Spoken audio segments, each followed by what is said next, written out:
صباح الخير. النهارده ميعادنا هنتكلم عن الجبنه الموتزاريلا.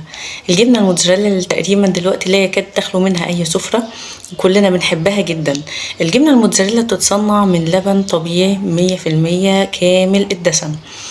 حبذا يكون لبن جاموسي لاحتوائه على نسبة عالية من الدهون المفيدة جدا جدا. كمان الجبنة الموتزاريلا بتتميز بمطتها اللي كلنا بنحبها، ودي بتبقى نتيجة لوجود نسبة من الحموضة في الجبنة. كل ما بتزيد نسبة الحموضة بيزيد معاها المطة اللي في الموتزاريلا. زي ما قلنا الجبنة الموتزاريلا معمولة من لبن طبيعي كامل الدسم، فده بيفسر لنا ليه الجبنة الموتزاريلا سعرها بيكون مرتفع نسبيا.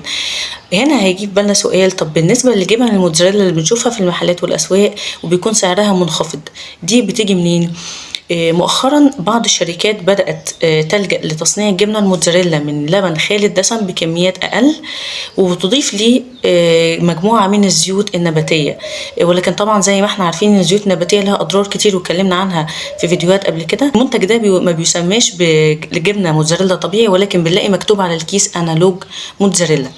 مش بس بتختلف الموتزاريلا الطبيعي عن انالوج الموتزاريلا من حيث السعر فقط، ولكن كمان نقدر نميزها من الشكل. هنلاحظ ان الموتزاريلا الطبيعي بيبقى لونها ابيض مصفر، في حين ان الموتزاريلا الانالوج بيكون لونها ابيض زي لون اللبن بالظبط.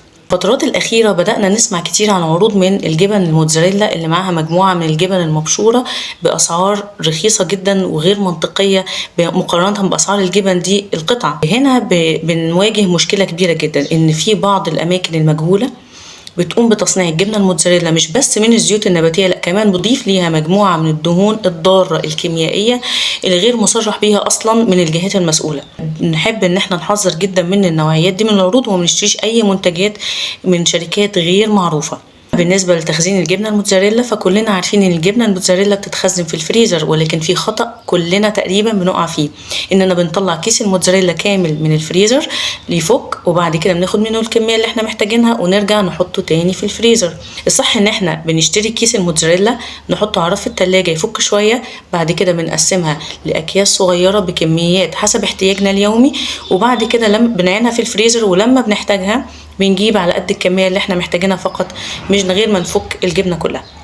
فكرة ان احنا نفك اي اكل او اي مواد غذائية مجمدة ونرجع نحطها تاني في الفريزر، دي ممارسة خاطئة مع الاكل كله بشكل عام، ومع منتجات اللحوم والالبان بشكل خاص. خليك في السليم.